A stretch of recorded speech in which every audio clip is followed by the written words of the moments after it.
জামিনে বের হয়ে ফের নির্যাতন, স্বামীর বিরুদ্ধে স্ত্রীর অভিযোগ। নগরীর বাইজিদ বোস্তামি থানা এলাকায় অঙ্গীকারনামা দিয়ে জামিন নেওয়ার পর আবারও স্ত্রীর উপর নির্যাতনের অভিযোগ উঠেছে স্বামীর বিরুদ্ধে। ভুক্তভোগী আখি আক্তার গত ৩০ মার্চ ২০২৬ তারিখে বাইজিদ বোস্তামি থানায় জিডি নং 1951 দায়ের করেন।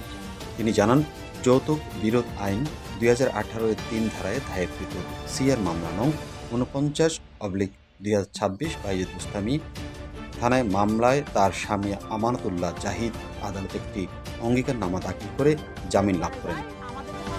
আমাদের লয়ারকে খবর দিয়েছে আমাকে নিয়ে যাওয়ার জন্য।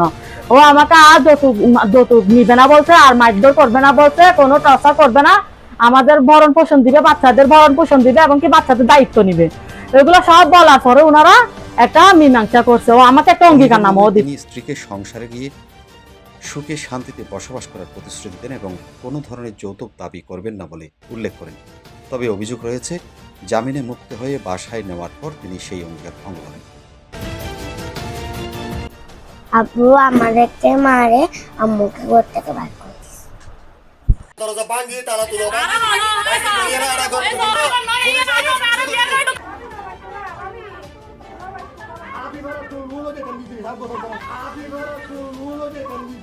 ভুক্তভোগীর দাবি, স্বামী ঘরের বিদ্যুৎ ও পানির সংযোগ বিচ্ছিন্ন করে দেন এবং বিভিন্নভাবে মানসিক নির্যাতন করতে থাকেন।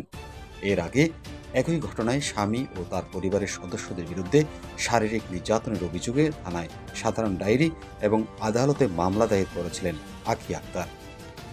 ভুক্তভোগী আখি আক্তার বলেন, ৩ লক্ষ টাকা যৌতুকের জন্য ও আমাকে বেশি জ্বালা যন্ত্রণা করতেছে এবং কি বলতেছে যে আমি যদি 3 লক্ষ টাকা আনি না দিই ও আমাকে মেরে ফেলবে।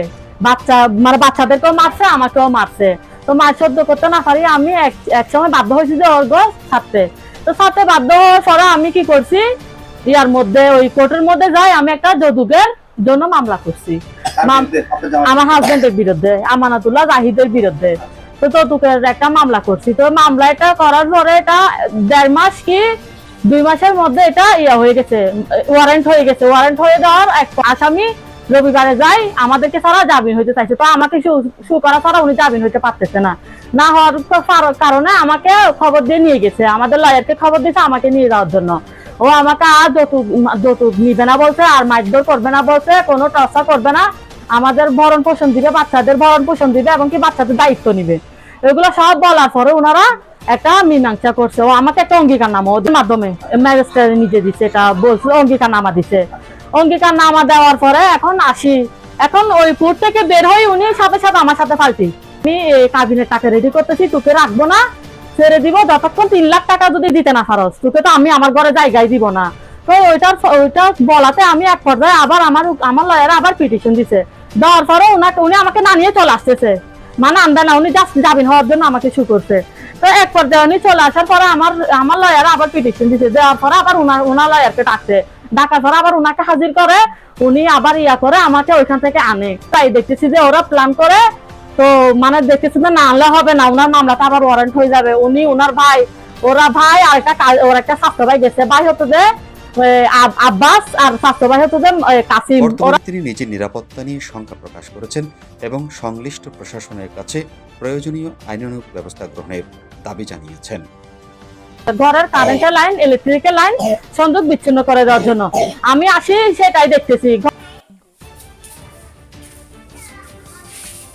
এই দেখেন সবাই, এখানে আমি আসবো যে সেজন্য অঙ্গীকারনামা দিয়ে আনছে, এখান থেকে ফ্যান সব খুলে ফেলছে, ওরা কারেন্টের লাইন সব কেটে দিচ্ছে। দেখেন আপনারা, দেখেন আপনারা সবাই, এখানে আমাকে কুটটা কি করে আনছে, আমাকে নির্যাতন করতেছে আব্বাস, তারপরে হচ্ছে যে কাসিম। আমার মোটরের লাইন সব, আমি ঘর আসবো যে সেজন্য মোটরের লাইন আমি যেহেতু অঙ্গীকারনামা দিই, উনি আমাকে আনছে, তো আনার পরে জ্বালা যন্ত্রণা করে বা বাধ্য করছে যে চলে আসার জন্য। তো আমি চাচ্ছি যে আবার যাব সংসার করার জন্য, আবার যাব।